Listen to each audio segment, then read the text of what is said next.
Hello students, मैं सुषमा। आज हम मलय जी की डायरी से यानी कि उनकी जो डायरी है हंसते हुए मेरा अकेलापन, उसके कुछ और प्रश्नों को हल करते हैं हम आज। पिछले वीडियो में हमने हंसते हुए मेरा अकेलापन से कुछ 8 प्रश्नों के हल किए थे और अब हम उसके बाद के जो प्रश्न बच गए हैं उसका हल कर लेते हैं। चलिए शुरू करते हैं।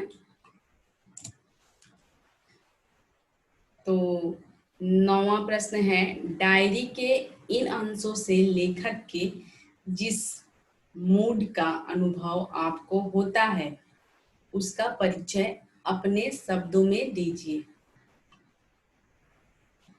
उत्तर लिखेंगे हम। प्रस्तुत डायरी हंसते हुए मेरा अकेलापन शीर्षक डायरी में लेखक के कई मूड हमें देखने को मिलते हैं।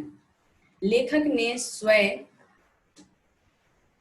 यहाँ पर थोड़ी गड़बड़ हो गई है, डायरी होगा यहाँ पर। लेखक ने स्वयं डायरी लिखने के पूर्व कहा है, डायरी लेखन मेरे लिए एक दहकता हुआ जंगल है, एक तटस्थ घोंसला नहीं।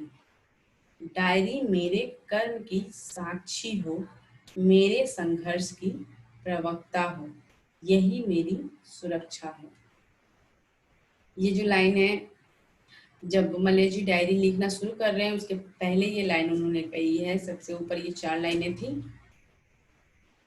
तो ये उनकी मूड को दर्शाता है कि क्या वो, उनका मूड किस तरह से कहाँ पर परिवर्तन हुआ है।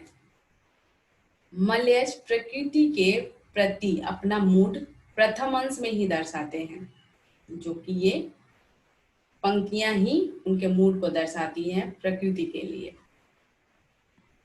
जंगलों में पेड़ों को काटना, सफेद रंग के कुहासे का सामना करना, ये सभी बातें यह दर्शाती हैं कि एक कलाकार के लिए जरूरी है कि उसमें आग हो, लेकिन वह स्वयं ठंडा होना चाहिए।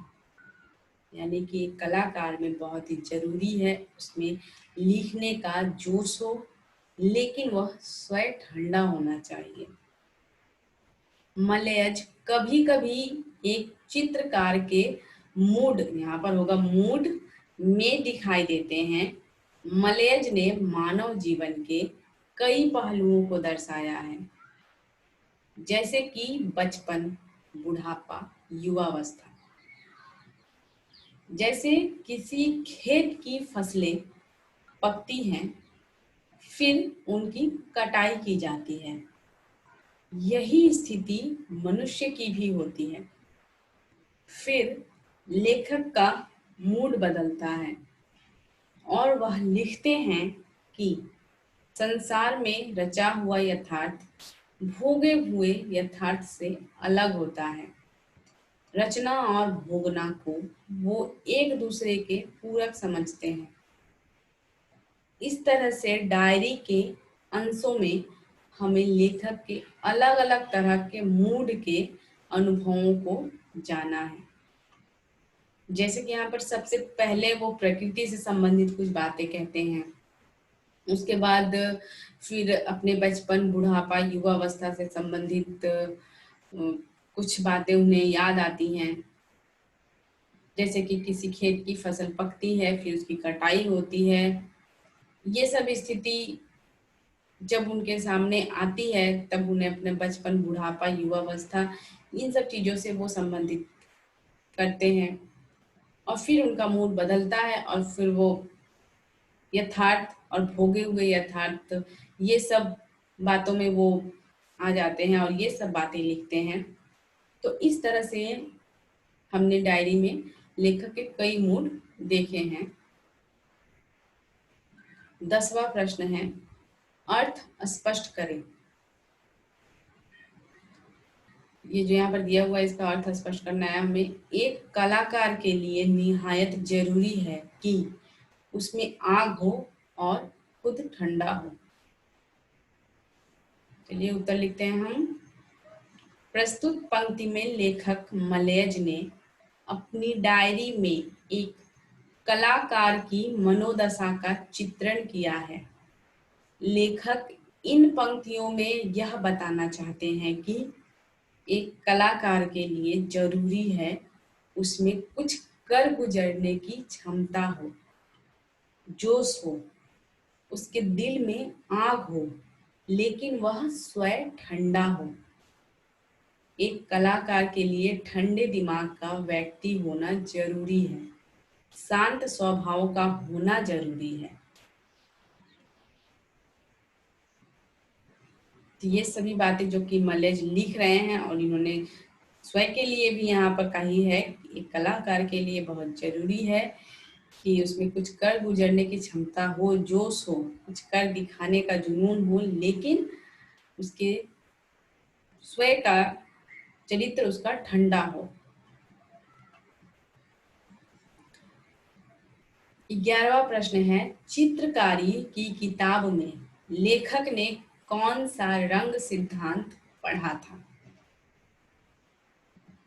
उत्तर लिखेंगे हम, चित्रकारी की किताब में लेखक ने यह रंग सिद्धांत पढ़ा था कि शोख और भड़कीले रंग संवेदनाओं को बड़ी तेजी से उभारते हैं, उन्हें बड़ी तेजी से चरम बिंदु की ओर ले जाते हैं और उतनी ही तेजी से उन्हें ढाल की ओर खींचते हैं।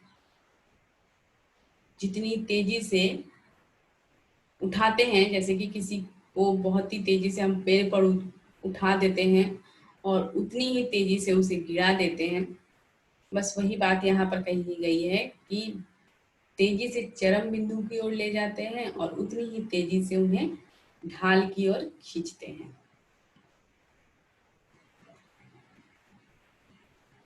12वां प्रश्न है, 11 जून 1978 की डायरी से शब्द और अर्थ के संबंध पर क्या प्रकाश पड़ता है? अपने शब्दों में लिखें। यहाँ पर शब्द और अर्थ के संबंध को हमें दिखाना है। उत्तर लिखेंगे हम, शब्द और अर्थ, उसके अर्थ किसी भी रचना के मुख्य बिंदु हैं।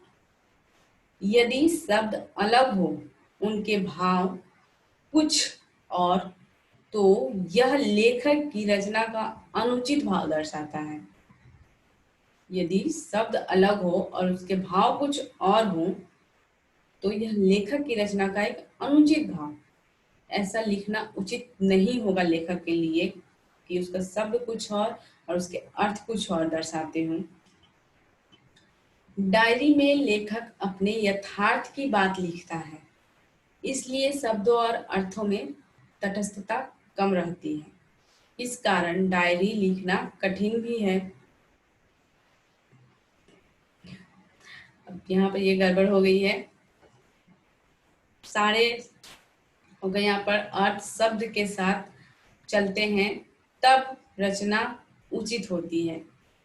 यदि अर्थ और शब्द साथ साथ नहीं चलते हैं तो रचना एक स्वतंत्र अथवा खुले आकाश की तरह हो जाती है, जिसमें पाठक उसे अपनी परिकल्पनाओं के अनुसार समझता है।